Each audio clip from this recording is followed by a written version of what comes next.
Binyag bilang una nating tipan sa Diyos. Sa binyag, tayo unang nakikipagtipan sa Diyos.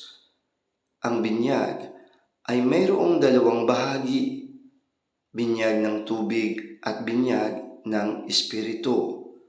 Kapag tayo ay bininyagan at kinukumpirma, tayo ay nalilinis sa ating mga kasalanan at nabigyan tayo ng panibagong simula sa buhay. Tayo ay binibinyagan sa pamamagitan ng paglulubog sa tubig, alinsunod sa halimbawa ni Jesus. Ang mga bata ay hindi binibinyagan hanggat wala pa silang 8 taong gulang. Ang mga namamatay o batang namamatay bago ang edad na ito ay naliligtas sa pamamagitan ng pagbabayad sala ni Jesucristo.